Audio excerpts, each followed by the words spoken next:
Hello, everyone. Welcome to Sankofa Video Books and Cafe. I'm Christina Joy, and we are here tonight for a book discussion with Nkechi Taifa and May. Correct me. Well, I pronounce it Nkechi because you know our tongues are colonized. If I were in Nigeria, it would be Nkechi. So technically, my sister, you were correct. But folk have to read my book, Black Power, Black Lawyer, to find out why I pronounce it Nkechi. Well, we got all the books right here. So Nkechi Taifa and Maynard Henry. You know, when I looked at your name the first time, I was like, he got a last name, first name, and a first name, last name. Well, that's why we gotta get rid of our slave name. You're right. You are absolutely right. Me, Richard's son, absolutely. I need to do that myself. So thank you for joining us tonight for this lovely discussion. And without further ado, I will have Nkechi take it away.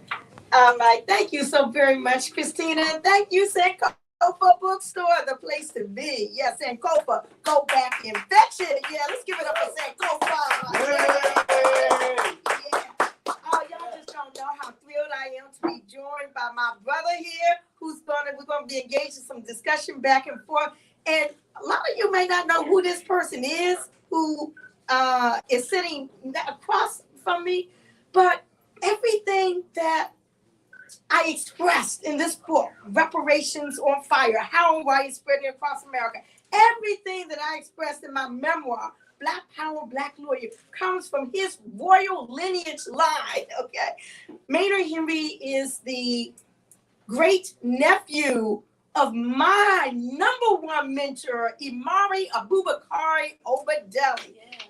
Oh my goodness gracious, I learned so much at your great uncle's feet, you know. So to have you sitting here and being able to share this platform with me today is really a huge and great honor. I know a lot of people might not know exactly who Imari Obadele is. So we'll be talking about that during the course of this, but I'm about to turn it over to you, Maynard, because I know that you, as a little boy or baby, or while you're still in your mama's womb or whatever, soaked in the stories from your great uncles, Imari Obadele and Milton Henry and Lawrence Henry. Those were the slave names, and that y'all lived down the street and around the corner from the great, phenomenal Paul Robeson. I mean, you know, we're talking about, you know, so I'm going to turn it over to you, Maynard, and I know this is about me and my book, but everything about me and my book stem from you and your history and your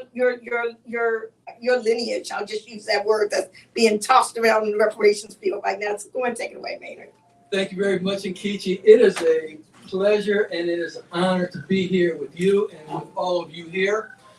You know, Nkechi is a very hard act to follow. She was a little nervous giving this presentation today. But, you know, Nkechi speaks in front of thousands of people at a time. So it is a real joy to be able to present to you in this intimate setting. And when she talks about my ancestry, my lineage, Imari Obadele, the father of modern reparations, and we'll get into that because it's part of who Nkechi actually is, and it's part of her book. And when we talk about Imari's brother, Milton Henry, or also known as Nkechi Obadele. Our family was a family out of Philadelphia and Detroit, and I'll just give you this quick snippet. I grew up in West Philadelphia, not like Will Smith, West Philadelphia. Even though that's the first thing that came to my mind when you said that. Yes, even though I didn't know Will Smith. I knew Will Smith as a little boy up in Philadelphia, and his sister Pam Smith, because we're the same age, up at Cobbs Creek up in Philadelphia at the rec center. But I would tell you this, around the corner from Paul Robeson on 47th and Walnut Street, where the Robertson house is today, down the street from the great West Philadelphia High School, where the greats of like Wilt Chamberlain came out of. But also lived up the street from 46th and Walnut Street, which had a Black Panthers headquarters there. And I remember the night that it was actually bombed. We would go down there all the time before the bombings and meet with the Black Panthers. being a part of living history, and you don't know its history when you're going through it. And there are some great things in this book, Reparations on Fire. If you have not read the book, you're missing out on a piece of history, and you're missing out on what the future is going to be and how it's going to be shaped. Great book. I read it in 2 sittings only due to lack of time, because this book can be read in about 4.5 hours if you dedicate yourself to do it. Great book, outstanding book. I want to talk a little bit about Nkechi if you don't know her, okay? I'm just going to read a short bio. And so when I said, hey, Nkechi, can I have your short bio? So she sends me about 20 pages. That's her short bio. Okay? Now, I'm kidding here. Yeah. Just very quickly, Nkechi Taifa is an attorney, a skilled human rights activist. She is president and CEO of the Taifa Group, LLC, and founder director of the Reparations Education Project, Inc. She is convener emeritus of the Justice Roundtable, which is a coalition of over 100 organizations working to advance justice systems reform and transformation. She has presented and is a senior fellow for the Center of Justice at Columbia University and at Harvard University School, the Society of Foundations, ACLU, Women's League Defense Fund, Howard University School of Law Equal Justice Program, National Prison Project, and Washington Office of Africa. That's just a snippet of who Nkechi is. And I say who, not what she has done, but who she is, because who she is more important than what she has done. Who she is not defined by what she has done, but what she has done is because who she is. It is part of her soul. It is part of her character. It is part of what she has learned from the ancestors. And it is what she has been instilled and installed in her from the Creator. So we're going to talk about this book. And so Nkechi says, well, geez, you got all that stuff tabbed up in the book. I said, yeah, because the stuff that I'm going to pull out of the book and we're going to talk about. Because here's some important things that I want to touch base with on this book that will be things that you can take back to the community, take back to the people. Because education is key. Knowledge is power. And this book is packed with power. And so we're going to engage in a dialogue, and we're going to talk about the life's work of the people that helped shape Nkechi and what reparatory justice is about and what reparations is about. Reparations on fire, how and why it's spreading across America. And without further ado, I'm going to open it up to a general question before I get to some specific questions with Nkechi. So Nkechi, Yes. tell me, just generally speaking, what motivated you to write this book? This is the successor book to Black Power, Black Lawyer. Give us an overview of what we're about to see tonight when I ask you some insightful questions. So thank you very much, Maynard Henry, attorney and counselor at law. I forgot to mention that he is an attorney in his own right. The reason why I wrote Reparations on Fire, how and why it's spreading across America, is because I didn't just come into this reparations movement when I just wrote the book last year. I've been involved for a very, very long time. Actually, since I was a teenager, 16 years old, strumming through the Black Panther newspaper back when they were down the street on 7th and T Street.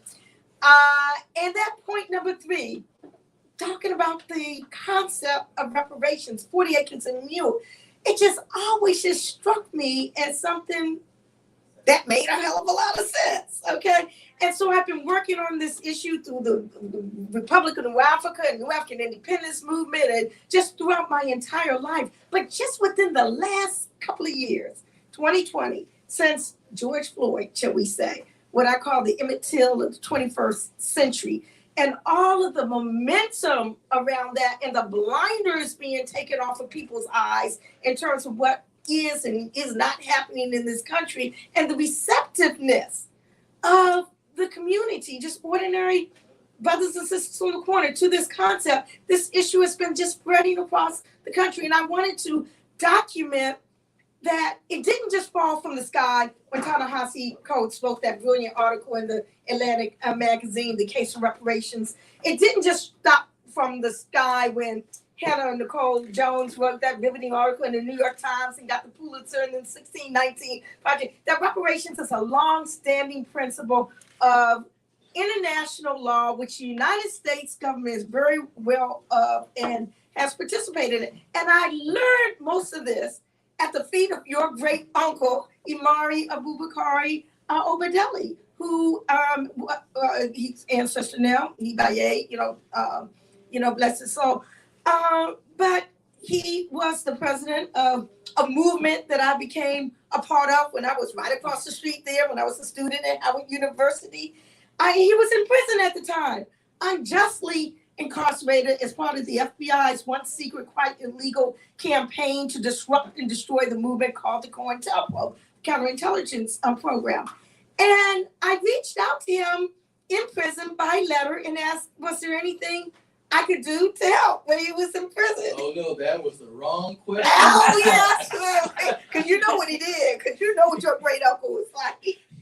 A 10-foot long memo of what I could do to help, ranging from cheering up the National Committee to Free the RNA 11. Of course, I'm a Howard school student, not even law student, undergrad student at the time. Going to the post office and sending letters to Fidel Castro and Salim Ahmed Salim, who was the ambassador from Tanzania to the United Nations Special Committee of 24 on Decolonization, reaching out to congresspersons such as John Conyers and Charlie Rango and the one from Detroit, George Crockett, and the one from California, Von Dellums and all, Charles Diggs, to be part of this National Committee to Free the RNA 11. But the central part about all of that was the issue of reparations, which he really just instilled within me, the importance of it and the importance and the right of the Black nation to be able to have reparations. Let me slow down some things for you. So, Nkechi's talking about the time when Imari was incarcerated, part of the RNA 11 Republic of New Africa. That is when the FBI had a midnight raid on the home of the Republic of New Africa and Imari's house down in Jackson, Mississippi. That's where we get the notion and the concept of free the land. You got to read the book, though. You got to read the book, okay? Because we're not going to be able to get everything to you tonight just because of a matter of time. But Nkechi brings up some key points here. One of the things that I want to mention, something that's in the book, a very specific terms. Nkechi mentioned 40 acres and a mule. See, on page 31 in the book, and this is jumping ahead, but we're going to go back and we're going to talk about some things in chapter 1 and chapter in the forward. But I just want to bring up something since you brought up 40 acres and a mule. Now, chapter 2 is called The Flame, a brief history of the Black Reparations Movement in the U.S. And it says here that at the end of the Civil War, newly freed Black leaders worked closely with General Sherman in fashioning the concept of 40 acres, which he incorporated into his Special Field Order number 15. Now, this is the language that Nkechi and her editors put into this book. And there's a very specific reason why she says 40 acres. Because in General Sherman's Field Order number 15, it talks about 40 acres. It does not mention anything about the mules. Now on page 21 in the book, and this is where someone like Nkechi picks up on the language and pays attention to what is in the written word. And on page 21, when they are at a press conference, and a thought-provoking comment came from the White House correspondent, Miss April Ryan, in a tripartite question. She probed and asked, one, what would be today's equivalent of General Sherman's 40 acres and a mule? Well, see, General Sherman didn't have 40 acres and a mule, part of his field order number 15. He had 40 acres. The mules came later after the fact, you know, because you can't work a farm, especially 40 acres, just by hand without a mule, unless you got free labor. Okay? And so the 40 acres came a little different, but I bring this to your attention because that was the question asked by the White House correspondent, not being knowledgeable and intelligent enough to understand his order didn't have anything to do with the mules. But yet, Nkechi was sharp enough, and she knows the law, she knows the written letter is powerful, that words are powerful, and she was very articulate on page 41 to just talk about the 40 acres and not the mule. I say that to say this. We all have to go back into our communities, and we have to continue to spread reparations on fire. And you have to know what you're talking about. That means you have to get into this book. You have to get into other books. You have to go and talk to people. You have to have a mentee. You have to be a mentee. Okay? See, talking about mentees, I consider Nkechi one of my mentors. Now, she may laugh at that, but she's one of my mentors. Because you always have something to learn from someone. And if you ever get to that point in life where you think you no longer are willing to learn, then you probably aren't living anymore. So let me ask you this particular question, Nkechi, and I'm going to start it out with a little concept from your mentor, Imari Obadele, Yes, Dr. Imari Obadele. And he always says, power and land are always the topic of the hour. Now, if you understand anything about the revolutionary movement and reparations, you got to have land and you got to have power. That is what America goes to war about every day with every country. War about land and power. And so Nkechi, when Dr. Obadele talked about land and power is the topic of the hour, that means it's always ripe for discussion. How does the overall overarching concept of reparations fit into that basic concept of land and power? Yeah, thank you so very much for that question, because many people don't realize that land was literally stripped from us. It was promised, it was in fact provided to some folk, and then it was stripped away and given back to the former Confederate folk when they came back to their plantations.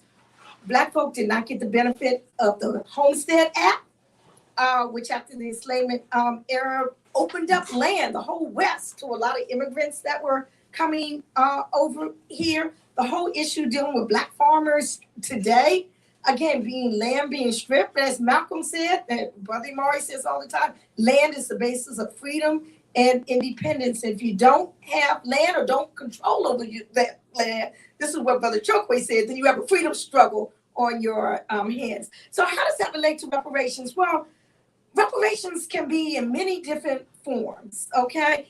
I always say that the harms from the enslavement era were multifaceted, thus the remedies must be multifaceted as well. Some people just talk about a check. Okay, cut the check. Okay, but reparations is very, very multifaceted, and land is in fact one of the key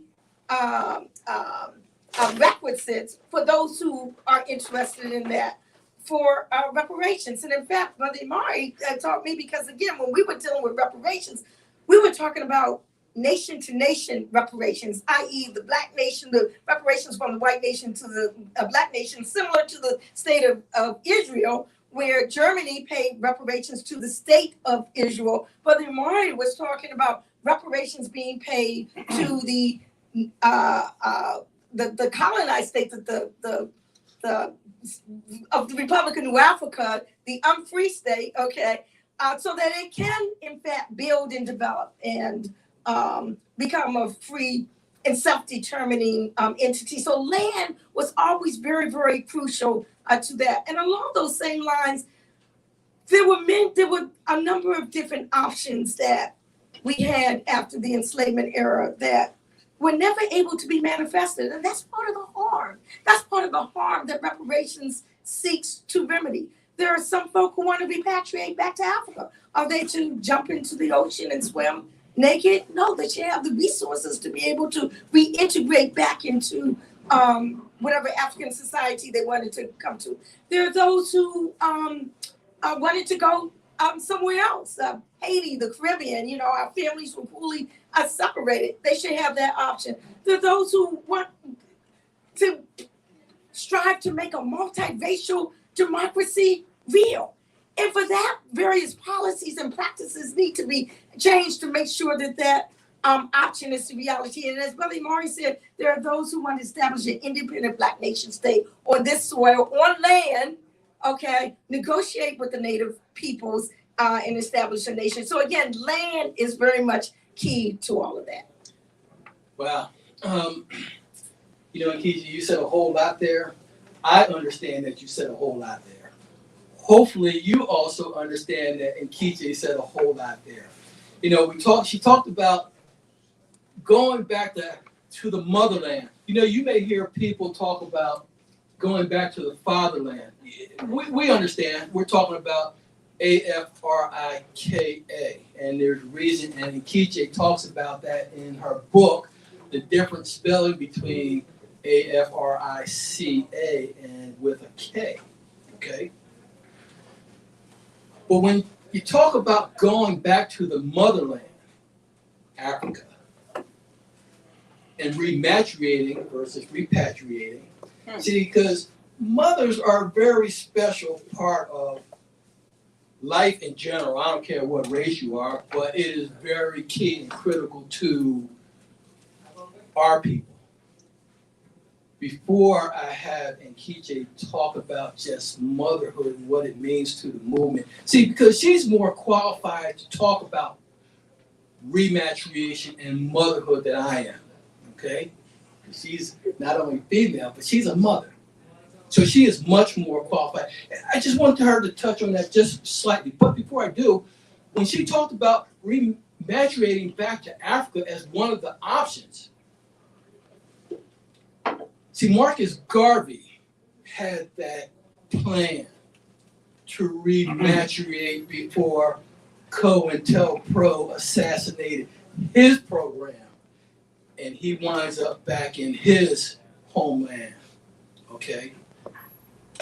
So just very briefly, talk about rematriation, motherhood, and what I want you to do in that analysis is talk about that other great mentor. That's where I was going to go. The mother of all mothers. Yes. I won't steal the thunder. Yeah. I'll let you announce the name. Yes, thank you so very much for that opening, because just as Brother Imari Abubakari Obadele, my mentor, we call him the father of the modern era reparations movement. Queen Mother Audley Moore is the mother, undeniable, of the modern era reparations movement. Now, who is Queen Mother Audley Moore? When you talk about mother and this whole concept of Queen Mother, okay, this wasn't something that she just picked out of a hat. She was actually installed in Ghana as a queen mother, but she was born in 1898 in Iberia, Louisiana, and she was part of the Garvey movement during the time when Marcus Garvey was there and alive. You should hear the stories that she would tell of that. I dedicated actually both of my books, my memoir, Black Power, Black Lawyer, and Reparations on Fire, to both Queen Mother Audley Moore, as well as Imari Abubakari Obadele and several others as well, because they had great influence on my life. Queen Mother kept the issue of reparations alive throughout her entire life. She didn't pass until I think it was the year 1997, something along those lines. But she was responsible for inspiring just about every single reparations movement that occurred during the 20th century, including the Republic of New Africa, of which she was its first Minister of Health and Welfare, including the Black Panther Party, many organizations. She kept that spirit at a time when it wasn't popular, at a time when no one was talking about it, at a time when it was fringe and you would be considered a lunatic to talk about these things. You know, she kept that issue alive. And I was glad to have sat at her feet, as I sat at the feet of Brother Imari Obadele as well. So, yes, I love the concept that you said, Brother Maynard, of rematriation. Okay, and I'm going to start making that a part of my vocabulary as well. I feel that I come from a very strong reparations genealogy, okay, harrowing back even before Queen Mother Moore to Kelly House. Back in 1898, she, along with Reverend Isaiah Dickinson, formed the first large-scale reparations movement in this country. It was calling for pensions from the U.S. government for enslavement. Okay, this was shortly after the enslavement period. There were many widows and orphans and weren't given a dime. Nothing, just totally destitute. And you know what they did with Kelly House, my brother? They threw her in prison. The same as what they did with Marcus Garvey. The same as what they did with Imari Obadele. They threw her in prison because they said, you have to be engaging in fraud, because nowhere could you ever believe that the United States government is going to give you anything. Okay, I mean, that was the fraud that she was sent to prison for a year and a day for, the nerve. And then before her, there was Henrietta Wood, and there was Belinda Royal. Belinda Royal, during the enslavement period, sued in Massachusetts for a share of her former enslavers in this estate. An estate, I will say that she had a whole lot to do with helping to build, okay? And the court in Massachusetts did, in fact, award her reparations. It was just a pittance, but it was the philosophy of the fact that she was owed, okay? And it was the same with the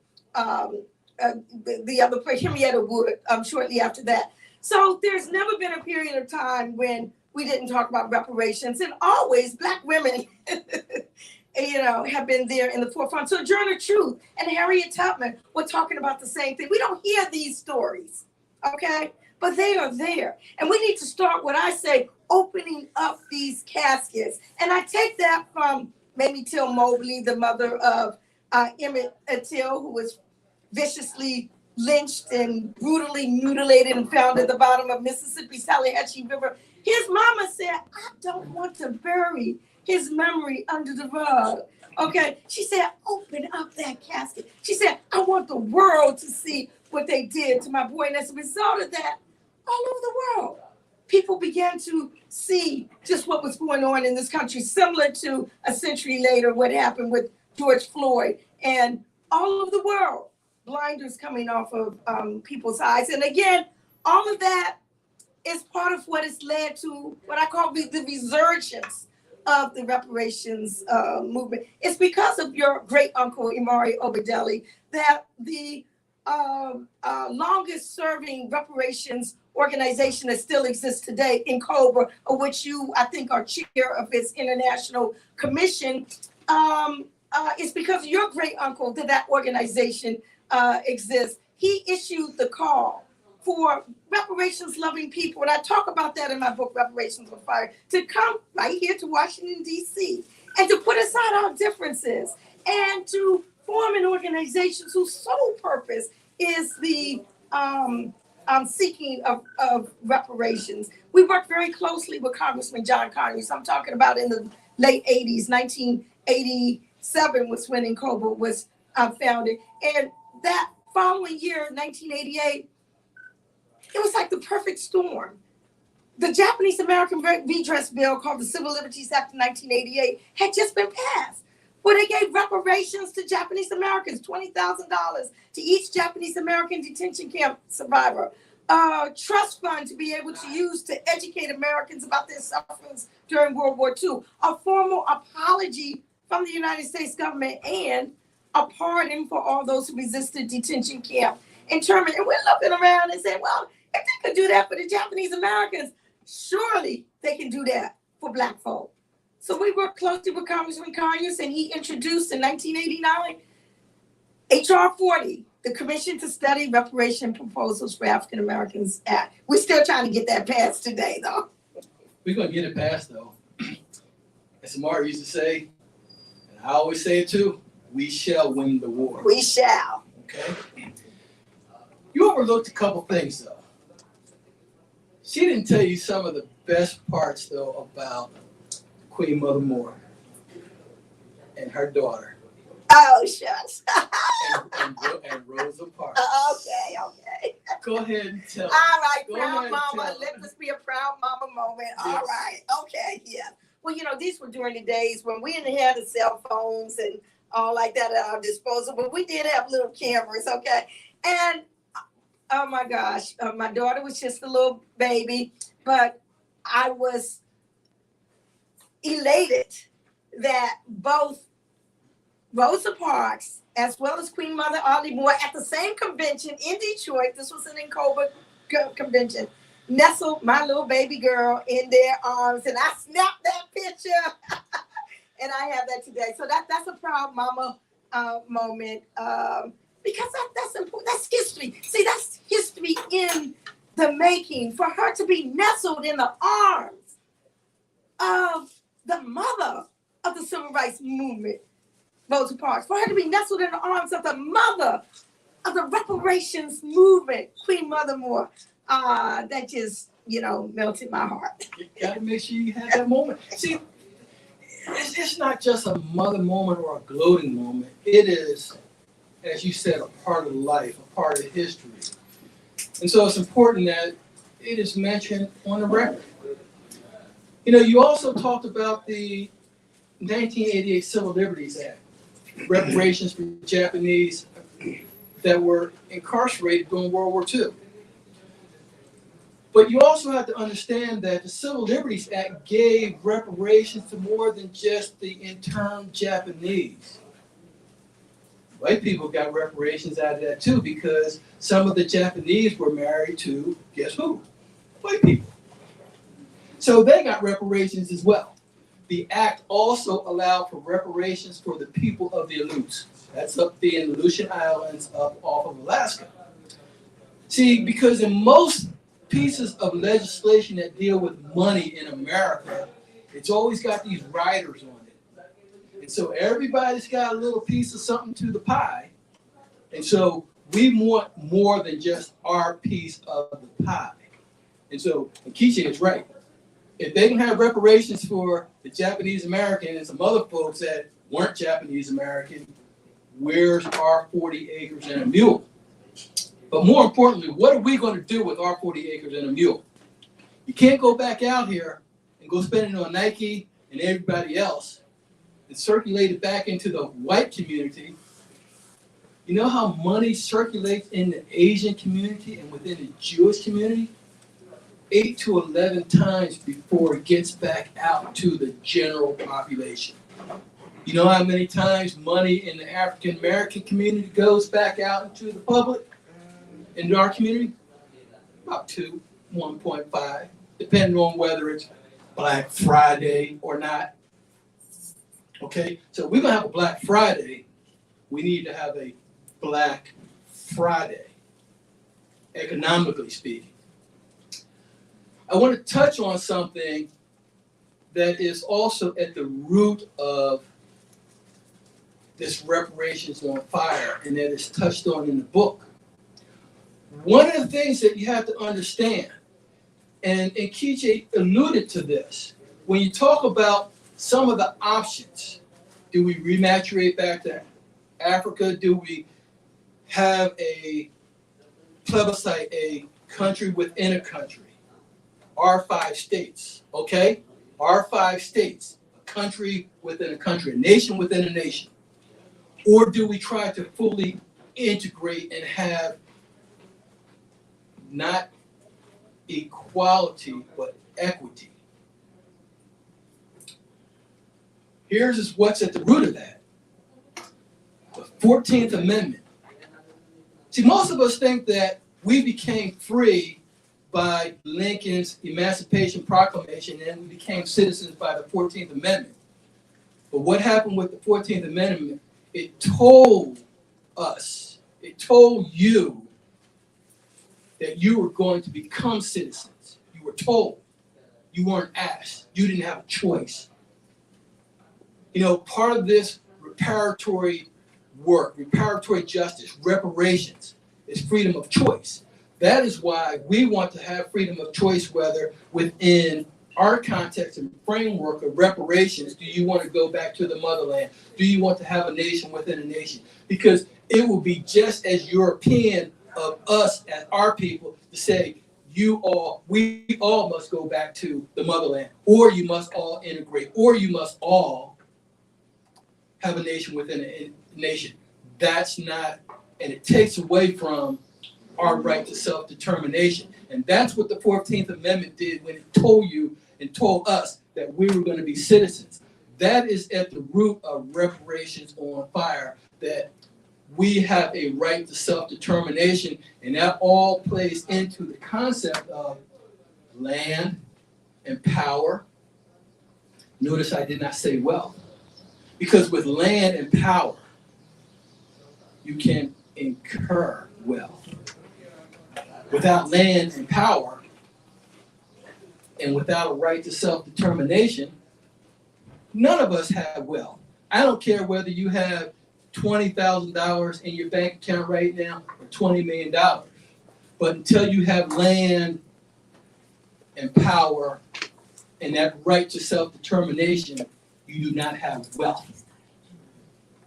And so Nkechi, when we talk about the 14th Amendment and what it really did not do for us, and I want to jump ahead just a little bit because it has a little bit of interplay, well, a lot of interplay when you talk about the 13th Amendment as well, and this notion of how it impacts us and what perspectives do we have when we talk about international conventions and treaties.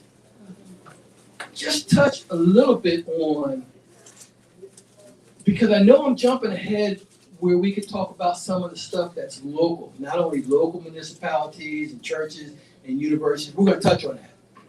But we're going to just jump ahead a little bit to one of the later chapters in the book that talk about the international arena, because that has a strong concept of this notion of human rights. Human rights being different from civil rights.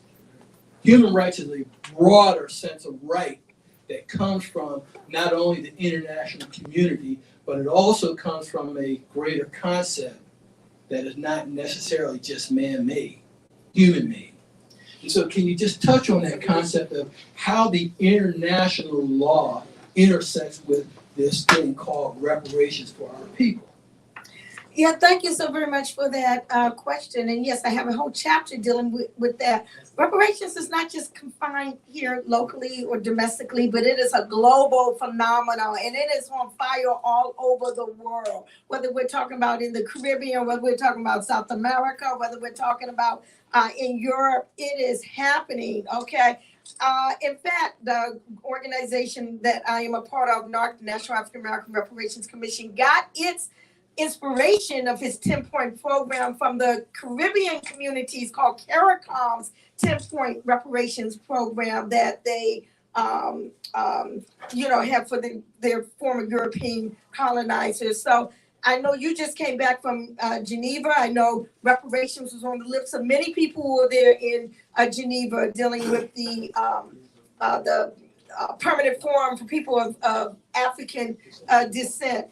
The United Nations has come up with some definitions as well. The only criticism that I would make to that is that we have to be a powerful people because our unique circumstances needs to be injected into what's going on internationally and part of international law. No one has the history that we have had in this country where the harm has spanned generations. So it's not just sufficient for reparations or reparatory justice to go to the immediate victims or the immediate family.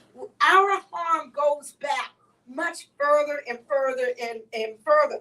And sometimes the language of the international community does not address or recognize that. So we need to forthrightly make sure that it does that as well. It's, yeah. Hey, Keisha, let me ask you this because you bring up a good point when you talk about generational. Yes.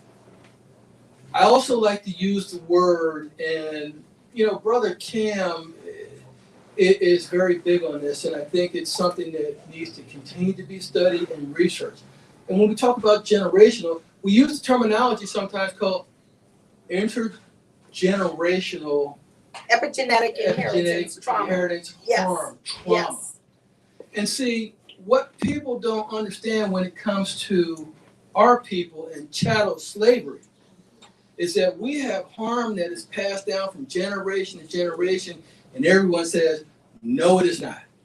But see, as a criminal defense attorney, I also know that we have been talking about epigenetic harm when we talk about extenuation and mitigation of the sentence for a person who has already been found guilty of a crime because young man was convicted of being a pedophile. But see, daddy was a pedophile, and his daddy's daddy was a pedophile. Now see, you don't have to necessarily even observe that your dad was a pedophile and that his daddy's daddy was a pedophile. But see, that type of stuff is handed down genetically speaking because there is encoding down to the DNA level. And they also, the scientists talk about your brain. What is encoded on your brain? This is why it is important that the things that you take in visually has so much impact on our brains because it becomes encoded down to our DNA level and it is passed on. You can experience harm and injury that you never saw that your parents experienced, but something that their great-parents, great-grandparents experienced, and it is there. It is real. You talked about that when you said generational. Emphasize that just a little more because we have to spread to our people so that we can continue the reparations on fire. Why it is spreading? Because it is spreading, which the word spreading is active, not past tense. Reparations has spread, as in now it's spread and it's done and it's over with, dead. No, it is spreading. And so talk about that from a generational perspective and where we have to go as far as going forward. So I'm so glad that you brought that up because one of the things I discovered, and I put it in the book, that there was a study done of second and third generation Holocaust survivors. And they were experiencing issues of the children, that just various issues. And it was found that the trauma from the Holocaust, from their ancestors, traveled through their genes, okay? And, when you look at Black folk, and we're talking about generations, and that trauma transmitting through our genes, that's part of the harm, as well. My parents grew up in the were like born in the early 20s, 1920, 21, 23, along those lines. This was during the time of the Red Summer and all of the destruction of Black Wall Street in Tulsa, Oklahoma, and Elaine, Arkansas, and all of Chicago, all of these bloodbaths that were going on. And for some reason, Black folk didn't want to talk about that. With the pain and trauma, didn't talk about it to the children and to the grandchildren. It was like they wanted to forget about it, but that it was there and it was traveling. And there is a report that actually the Encova Health Commission put out calling the harm to our genes, that explored some of that. This is some of the things that we really need to unpack. It's not just the black-white wealth gap. I bring that up in my book. I emphasize that. It was so much more. What black-white wealth gap is very significant. But there also is the health gap, the black health gap. Okay? There's the educational gap.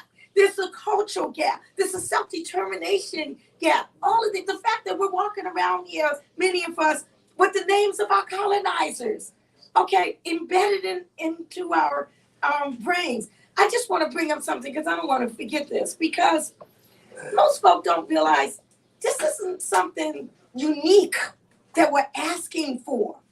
The United States is well versed in the issue of reparations. We talked about the Japanese American redress bill that passed in 1988.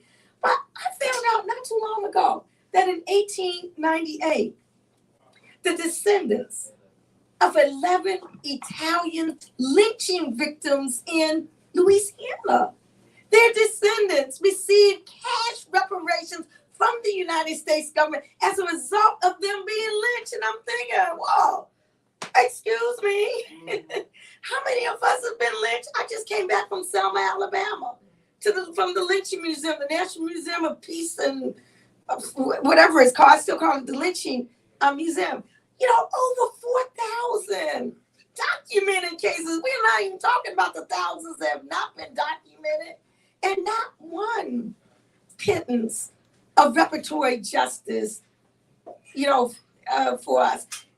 You know, it makes my blood boil. Even the native peoples of this country, again, just a pittance, but the Native American, the Native claims, in Native Indian, something like that, Claims Act, gave some type of pittance. We never even got a pittance, okay? And now they're trying to take the books out of the school. They're trying to ban the teaching of true history. Well, they took your books out of the They store, took my didn't book, they? yeah, my books were banned. And I see this one that's missing. There's Adventures of Kojo and Amity Tales of Wisdom. And I got Shining Legacy in my bag there. But yeah, they were banned. These books were written in the 1980s. And I'm finding out a year and a half ago that the Central York School District banned them. Excuse me, they also banned Reparations Yes. We need to talk about that. Reparations Yes is a book I co-authored with Imari Obadele, your great uncle, and brother Chokwe Lumumba in 1987. And it was one of the first books to talk about reparations. Yes, it was from a Black nationalist, revolutionary nationalist point of view. But it was one of the first that was out there. And because it was out of print, and because I found out that they banned it, I included it in the appendix to Reparations on Fire. So that book that was co-written back in 1987, and I have to just read the whole title of the book, because Brother Imari titled the book. It was so long, I kept forgetting the title. But Reparations Yes, the legal and political reasons why you Africans, Black people in the United States, should be paid now for the enslavement of our ancestors and for war against us after slavery. So that is as an appendix to Reparations on Fire. But they banned those books. I mean, I'm just saying, you know, the nerve, the audacity. So I put them all back out in print for a new generation to love and enjoy. You know, and Keisha's got a lot of fire in her, and maybe that's a good, you know, part of why it's called Reparations on Fire. But she's got a lot of fire in her, and it's a good thing that She is an attorney, an author, because this is a way for her to get that fire out in a non-violent way. I could only imagine if she didn't have this alternative method of expression on how it might turn out, and it would not be good for other folks. But see, I might be a political prisoner.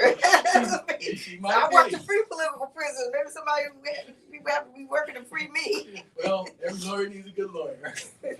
But I want to talk about two of your chapters, and I think they're somewhat related, and they build upon each other from a progression point of view. Chapter 3, which is Blaze, and it talks about the movement inside states, governors, mayors, city councils, and other initiatives with commissions. And then chapter 4, Bonfire, which deals with universities, corporations, religious institutions, and initiatives. A lot of information is packed into those two chapters. And before we talk about those initiatives, such as the California Reparations Commission, I want you to definitely touch on that because the report, the 500-page report that came out of that commission has a wealth of knowledge, and it's good, but it also has flaws. It's a preliminary report, so it's not in its final state yet. But I want you to talk about that. Keep that in mind. Things like Bruce Beach, because Bruce Beach was awarded back to the foundings, and make the distinction between the overall arching reparations that need to be given to our people, but also the individual types of reparations like Bruce Beach, and in this case, so happen to be land versus just money. But before we do that, I want to touch on something that you talked about when you talked about my trip to the United Nations in Geneva, Switzerland, before the Permanent Forum. You know, one of the things that was the impetus for the PFPD, the Permanent Forum of People of African Descent, and I sometimes like to call it, instead of people of African descent, I like to call it people of African ascent, going upwards. We are going up. We have descendants, yes, but even our ancestors have gone up. But I talk about the PFPAD because we have to do for ourselves. When I was riding over here in the Uber, and I was talking to the driver, and I like to talk to people, and he's originally from the DR, from the Dominican Republic. And so we passed the Jewish Holocaust Museum, and we passed the African American Museum. And he says, yeah, you know what, I haven't been to any of the museums in DC, and I've been living here ever since I was like 16. So he's been living here for probably about at least 10 years, okay? But he's never been to any of the museums. Now, I didn't discriminate and say, well, you just need to go to the African American Museum. I said, you need to take a trip to that Jewish Holocaust Museum too. Because here's the thing. At least the Jewish people got it right, and they always say if they did it to us, they'll do it to you. That's true. So you need to take a trip to that museum. But you need to take a trip to the African American Museum because you will see the things that have taken place to our people. The Emmett Till casket you have to view. Look, I served in the Marine Corps. I served even as an infantry officer in the Marine Corps with the 1st Battalion, 24th Marines, the Rifle Battalion. You know, you see some horrible things in war, but I tell you what, it moved me when I saw Emmett Till's castle. It touches me to this day. But you have to see the other things in the museum, the accolades, the things that our people have not only survived, but we have thrived, and we have altered the course of the world. We have altered the course of the universe. That is why NASA is studying melanin. See, because they know it holds the key. Now, you may think this is far-fetched, but it holds the key to intergalactic travel. See, because they're going to do that one day. The time-space millennium will one day be, the code for that will be cracked. How do I know that? Because one, if you ever watch the old movie The Saint, I forget the actor's name, but they talked about fusion energy. Fusion energy has become a reality out in California, but also out in the CERN, CERN out in Geneva, in Switzerland. They had this big mass accelerator that crashes neutrons. And what they're trying to do is get them to link up and meet. So it's almost trying to take two needles from 1,000 miles apart and have them travel 10 times the light of speed and meet each other. When you're able to do that, they will be able to crack the time, space, millennium code, and you have fusion energy, an unlimited source of energy. But you ain't gonna be able to put a human up there in its current form. You gotta think about how to fix it. The answer is in melanin. You think that's far-fetched, but it was far-fetched too when someone said, you could talk to somebody over a wire. Even more far-fetched when someone said, well, you could probably talk over a cell phone over the air and you don't need no wires. Keep that in mind, 20, 30 years down the road, they're gonna have everything cracked. That's why they're studying melanin. We, as a people, just like we built America, and it couldn't have been done without us, the saving grace of this world is us. Is us. So, but before you even go on, you just gave me an education there. And you got my mind to working, because actually I'm working on another book, a children's book. And you just gave me a seed of something to put in there about cracking that melanin code and intergalactic travel and all like that. So thank you for that. And we are history in the making right here, right now. So what you're talking about in terms of the future, at one point it's going to be looked at as history, and then we'll be harkening back, because we have a video of this, and that's what Maynard Henry was talking about way back then 50 years ago. I'm talking about 50 years in the future at that reparations discussion. So I'm just saying, we're making things happen right here, right now. No one would believe what's going on in California right now. You talked about the chapters that I have in the book, and one of them is talking about what's happening in California, where the state is in the process of historic hearings on the issue of reparations for the residents of California. Y'all might just have heard that the city of San Francisco unanimously passed a set of over 100 recommendations, one of which was $5 million to each San Francisco resident. Well, I don't know, that's caused a whole lot of hoopla, whatever, but the conversation is there and it's happening, okay? And it's real, okay? And not just in California, but all over the country. The city of Evanston, Illinois, used a creative funding strategy. I talk about that in the book. They use tax revenue from its legal cannabis industry to fund reparation initiatives in that city. There's a bill sitting right here in the DC City Council for reparations that Council Member Kenyon McDuffie has instituted.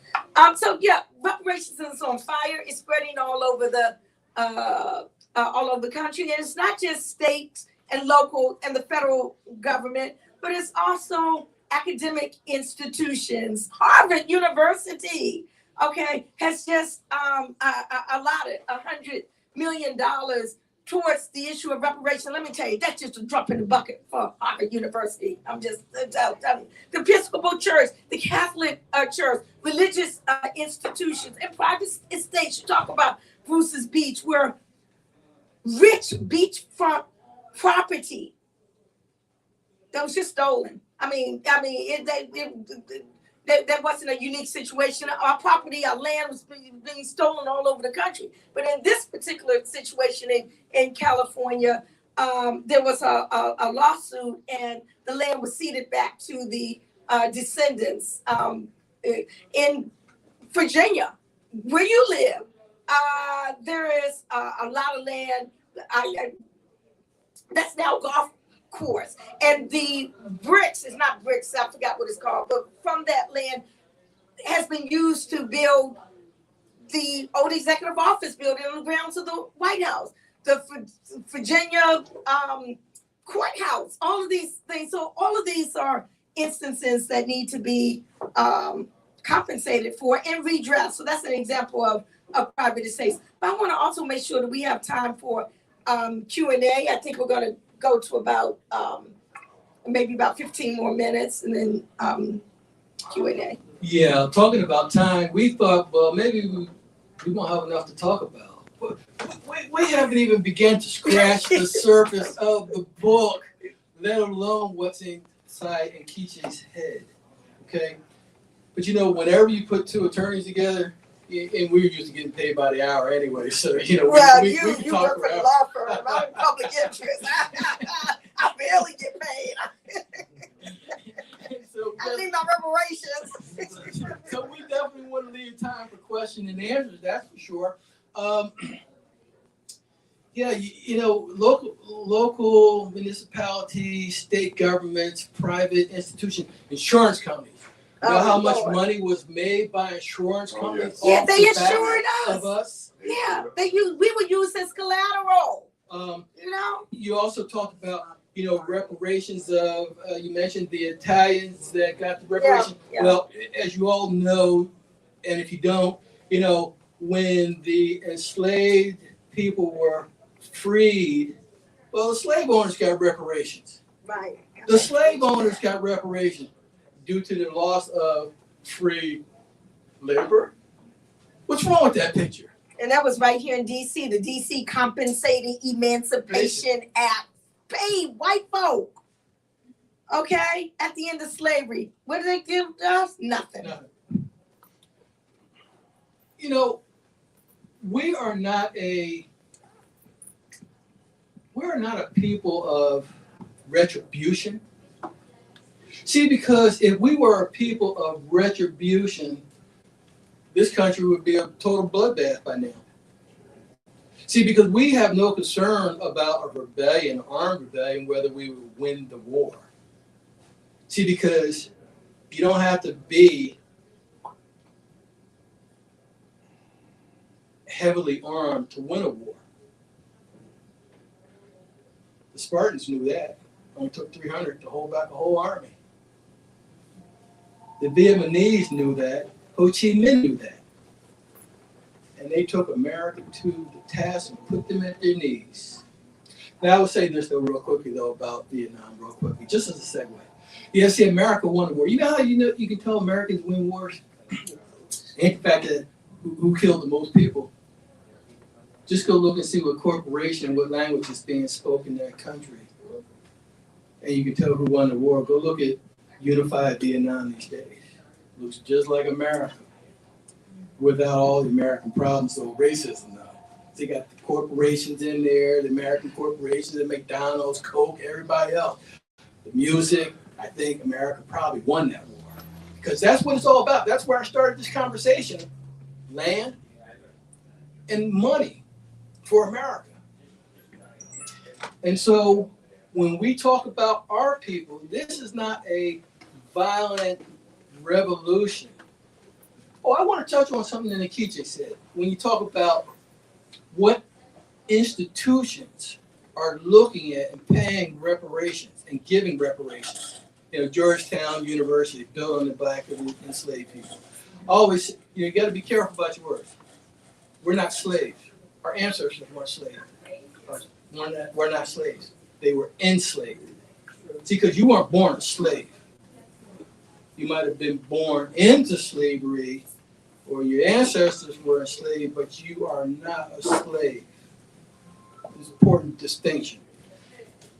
I want to talk about the church and restitution for a minute and reparatory justice. You know, let me talk about the Catholic Church in particular, because Pope Francis, not the current one, but Pope Francis back from the 1800s, when he issued his edict and said, we will wage war and enslave all those who are not of a Catholic descent and have Catholic lands, and we will basically enslave them.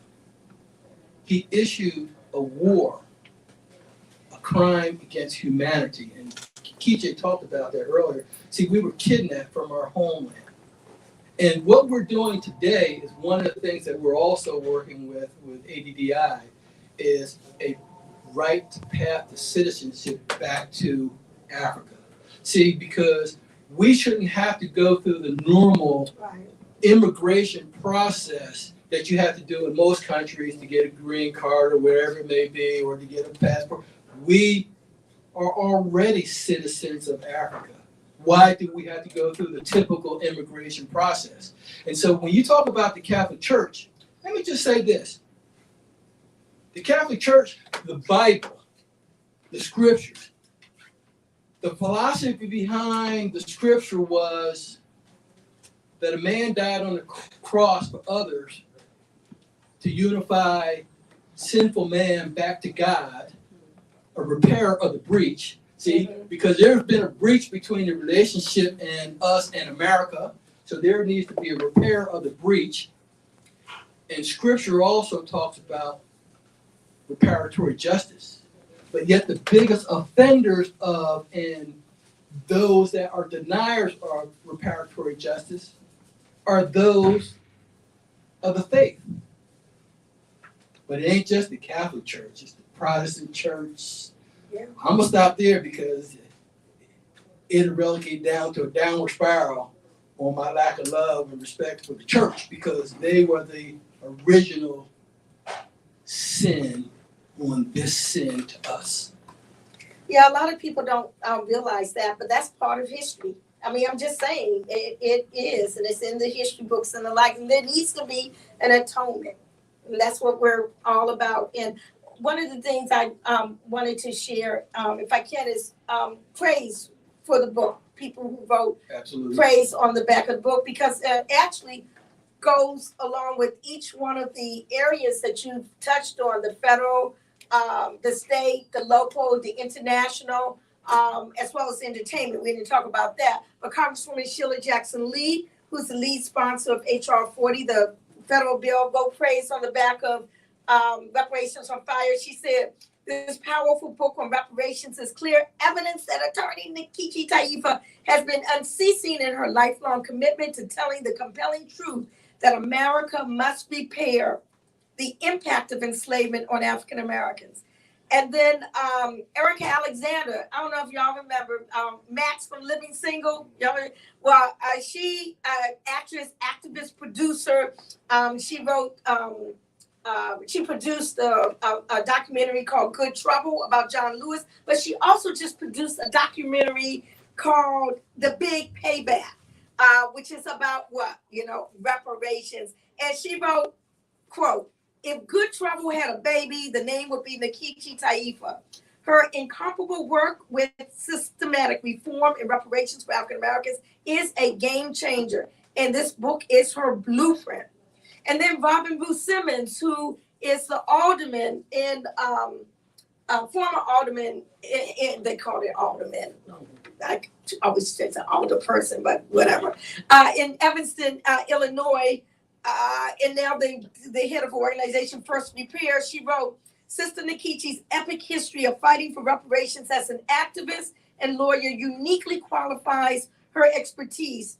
As I collaborate with others to advance local reparation initiatives, her passion and inspiration has been critical in providing the necessary education and historical context that's been key in the momentum we see today.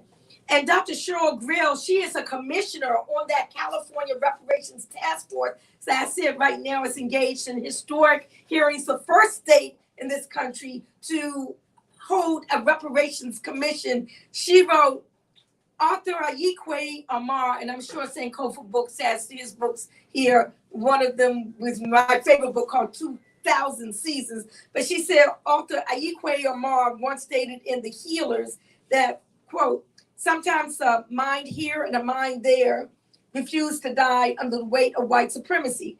Our dear sister beautifully reflects that mind that refused to die, that chose to illuminate the truth, and is using her insight to inspire and heal on Reparations on Fire.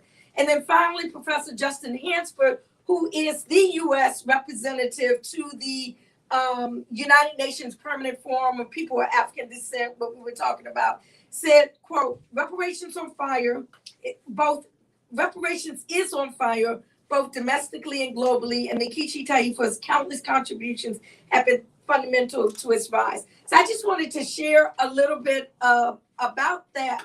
I praise for the book as you go on and purchase your copies, but I think we need to just ask me one more thing, and then I think we need to open up for Q&A. Let me sign some books, because actually I'm on my way to the Kennedy Center to do their talk back on their opera. See, when we talk about reparations, we don't just talk about for slavery, the enslavement period. We talk about all the stuff that's happened since then. We talk about issues dealing with health, with education, you know, all of these other issues, and with the criminal punishment system, of which the issue of police abuse, police killings is key. And that's what this opera at the Kennedy Center that I'm doing the talk back on tonight. It's all about the police killing of a young Black teenager in opera. So again, these issues, just like reparations, has to go out to a whole new community who might not be impacted by enslavement, who might not be impacted by police killings, who may not be impacted by the health disparities and educational disparities, but they need to know about it. Because why? Because they are benefiting from a state and a social structure which is buttressed by white supremacy. And although they may be innocent of things that their forefathers did, they are benefiting. And where there's a benefit, there's got to be some atonement. Yeah, one last question. I'm going to ask you one specific question and then just an open-ended question. The specific question is, well, I don't know if we have time for that. Let's do this. Make it a short question. If there is one takeaway that you could impart to the people here today, what would it be? One thing. I know there's a lot of things, but that's why you got to read the book. But if there was just one thing that you can impart that they should take away from here today, what would that be? Well, I think I would say, as probably you all can tell because you hearing me or listening to me, I'm very passionate about issues. And I'm very passionate about this issue of reparations. And one of the things I learned from my ancestors, from Queen Mother Audley Moore, from Brother Imari Abubakari, Dr. Imari Abubakari Obadele, is that you speak your truth. Whether you're laughed at or whether you're taken seriously. If you feel very passionate about it, you put it out there to the world. Because at some point, somebody's going to hear you. Okay, and pick up where you left off. I picked up where Queen Mother Moore left off. I picked up where Brother Imari left off. I picked up where Brother Chokwe left off. And now people are listening to me. I have a TED Talk on the issue of reparations. Okay, where people all over the world are listening to the words that I am saying. I didn't refuse to shut up because what I was saying was swept under the rug, or I wasn't taken seriously, or in fact, my brother, the main reason why I decided to become a lawyer way back in the day is because I wanted people to take seriously some of the things that I was doing and talking about, these crazy ideas, okay? And now they... You're too young to be okay, yeah. You're like 50, 52? I wish. We won't get into how many decades I am right now. But let's just say, yeah. You know, like they say about things that don't crack. But let's see if there's any Q&A from people who are sitting in the audience. Before we do, you know, Nkechi is very passionate about it, this thing called reparations and reparatory justice, because she is very passionate about our people. She's very passionate about us. She believes in us, okay? That's why, and that is her motivation. I also want to say this. She's a very humble person. I failed to tell you, and she didn't tell you, so I'm going to tell you. You know, she is one of the founding people of the Republic of New Africa. She is also one of the founding... No. That goes... I was in 8th grade when the Republic of New Africa was founded. My brother and I... I'm gonna say she's one of the founders because you know how you get honorary doctorate degree? She's a founder. Okay. I'm glad we clarified that for the record, but she has been so Founder part of Cobra. this. But she, and I was going there next. She is one of the founders of Cobra. Okay, Cobra's organization. The Republic of New Africa is not an organization. It is a nation. You are citizens of the Republic of New Africa. If you are a conscious person, a conscious New African, you are a citizen of the Republic of New Africa. And so we're going to open this up to dialogue, to have you ask any questions. I can come down, give you the mic, or you can just stand up and ask any questions. Yes, sir. I wanted to thank Sister. Go ahead, turn around and give it to the, speak to the sister and to the audience. I want to thank both of you. I am Jeff Kennedy. I am the CEO of the Rebecca Project for Justice. And I have learned so much, as I was telling Sister Nkechi about her. And even though I've known her, seemed like my whole life, from reading Black Power, Black Lawyer, and her new book, Reparations on Fire. After I read Black Power, Black Lawyer, I had to get Reparations on Fire. And the first thing that caught my attention, and you just spoke on it, was We Charge Genocide Committee. And earlier you spoke on epigenetics, and we were right across the street from Howard University, where Dr. Ernest Just was the father of epigenetics. And a lot of people don't realize that in the work that I do is I find compensated states compensate people for eugenics. And that was one compensation that I was looking for, hoping that would come out in this conversation. 3 states, Virginia, North Carolina, and California, have given compensation for forced sterilization right now. And that's another form of compensation that when the conversation comes up about we don't give you do give compensation for the acts of states, even states. And right now, and most people don't realize that, 32 states and the District of Columbia have forced sterilization laws, and only 3 have given compensation. And when you said earlier about you were in Geneva, and I thought about London, you made a statement about how slaves, the slave owners were reparated. I mean, they got compensation. I was in London in October, and they were having this big conversation about the fact that the UK government from 1832, 1834, just paid off the money in 2015 that they paid for compensation for those slave owners. The people who were enslaved and their relatives haven't gotten a dime. They just finished paying it off since 1834, the loan. That's in Reparations on Fire. 2015. 2015. They still paying reparations to the white folks, y'all. They just got finished paying that off. So I wanted you to sort of speak to a little more about all the different ways, and not really get into my field of eugenics, but all the different ways, the different compensations that the United States government is actually paying to other people, including the 11 Italians that you talked about in the late 19th century, that is paying, and also how the movement has created through scientific racism, because that's essentially what's going on. And we're talking around it. Those terms are very important. Through scientific racism, why we are still perpetuating this particular system, and at the same time trying to compensate for it.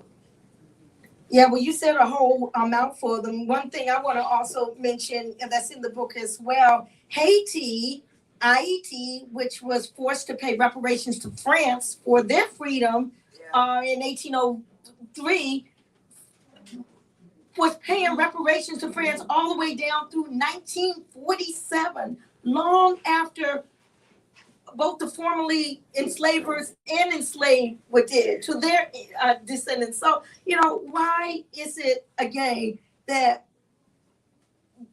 why not us? Okay.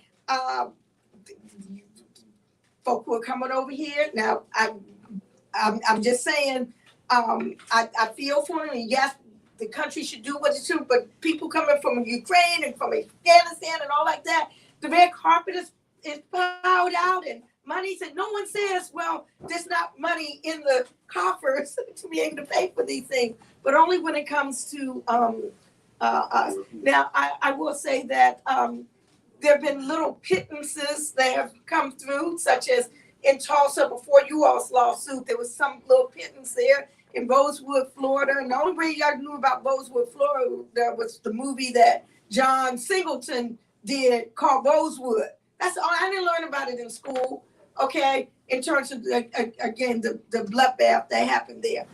So, yeah. Thank you for bringing that up. And this whole issue dealing with epigenetics is really primary. Yeah, and real quick on epigenetics. You know, we talk about our people having epigenetic injury, epigenetic harm. White people got epigenetic injury too, because they passing down that racist tendencies from generation to generation. They don't have to open up a book or ask daddy, hey, daddy, did you wear a cape? You know, were you KKK? Nah, that stuff is passed down to them too. So there's some real obstacles that we as a people have to overcome. We have to fight and restore our peoplehood. We have our own demons to fight, but we also have to fight the demons that those white people are fighting, that they don't understand that they need to fight too. See, we understand, they don't understand. So we have some battles in front of us. So we just have about 5 more minutes of questions, and then if anyone wants their book signed, because I'm gonna have to skedaddle out of here in about 15 minutes. Thank you. Any other questions? Let me hand the mic back here. And if you want to come on up, sir, that's fine too. Peace, Mama Nkechi. Thank you so much for your presentation. My name is Kweli Zukeri. I work at Howard University. I'm a developmental psychologist. I read your book. I learned so much. I enjoyed it. Thank you for carrying the torch, so to speak. Pun intended. Pun intended. 2 questions. I have a lot of questions, but 2 questions. One is, in the book, I don't think there's any example of successfully, like we talk about universities kind of volunteering some reparations, and there's legislative bodies now, task forces, etc. But what about corporations? I don't know if y'all saw that Atlanta episode where they actually had, individuals pay reparations. I saw that. That was a great influence to watch that. But so the first question is, what about corporations? How can we target them, because they have the largest coffers and insurance companies? Yes. And then number 2, you talked earlier about repatriation. And you talked about not just the motherland, but the diaspora. And I think that's really interesting. How do you see, what would be how would you envision that for those folks that want to take money and go? Would that be more like on an individual basis, or are you talking about like communities also forming out of funding that comes from reparations? So those 2 questions. Thank you so very much for your questions. And yes, there have been efforts to get corporations to pony up. My colleague, Attorney Deandra Farmer-Pelman, who worked very closely with in COBRA, had a number of different lawsuits against corporations. They weren't successful. It was Aetna, there was, I forgot, different banks and the like. Those efforts are still ongoing. So corporations and industries is definitely a target. The insurance companies that Attorney Maynard talked about. I will say this, and I know people laugh at this, but Ben & Jerry's ice cream, has issued a call to other corporations to step up and support the issue of reparations. I did a podcast on reparations with them. They have been very, very vocal on this issue of reparations, and they really have issued a challenge out there. So we need to step up the ante, should we say, with respect to corporations. Many of the corporations that we do daily business with, I don't know who you bank with, Bank of America, Wells Fargo, all these banking industries have predecessor corporate entities that gained its riches from the enslavement era. And it also newspapers, those signs, Patsy's run away. She the picture with the knapsack on the back and the newspapers did a whole lot with respect to fanning the flames in terms of, when white women accusing black men of rape, what happened in Tulsa, Oklahoma, the newspapers, what happened in Wilmington, North Carolina, fanned all of those flames. When you go to the lynching museum in Montgomery, Alabama, and you read the descriptions, and it's not just 1 or 2 or 5 or 10 white folks. They talk about thousands of white folks around a burning pyre for one lone black person. Thousands, men, women, and children. Who are their descendants today? What was passed down, to them? So yes, thank you for the question about the corporate entities. I'm trying to remember your other questions. Repatriation. Oh, yeah. Well, you know what? We are history in the making. We are envisioning the future right here, right now. What you just said, I had never even thought about that. In terms of group reparation for repatriation, repatriation, shall we say. We are in the joyous phase now of determining what can it actually look like. See, I spent the majority of my decades-long advocacy and reparations just trying to get people not to be afraid to say the word reparations. But now we're in the actual phase of what can it actually look like? What can it look like for those who want to rematriate and go back? What can it look like for those who want to stay here and really strive to make this multiracial democracy real? And I see Chief Edwards over there, who was the first Black police chief in Montgomery County. Okay, that is one of the lines of striving to make a multiracial democracy real. Maynard Henry right here, the great nephew of Imari and Obadele, whose line was, well, we can establish a nation state right here on this soil and strive to make it independent. All of that would be part of reparations for whatever self-determining choice people want to make as to our future, political future, economic future, that we never had that chance to make before. Let's just do one more question right now, if that's okay, because I want to be able to sign, and then we can kind of engage one-on-one. That's it, Chief Edwards. He has a book coming out. I can't wait for his book to come out. What's the name of your book, Chief? Remember to remember what you already know. Remember to remember what you already know. What's your question? The journey of a Black youth to Top Cop. I grew up about 4 blocks north of here. Went to Banneker 2 blocks south of here. But what I want to say is history is very important. And forums like this are much needed. I would leave you with this. Look up the doctrine of discovery. It speaks to your.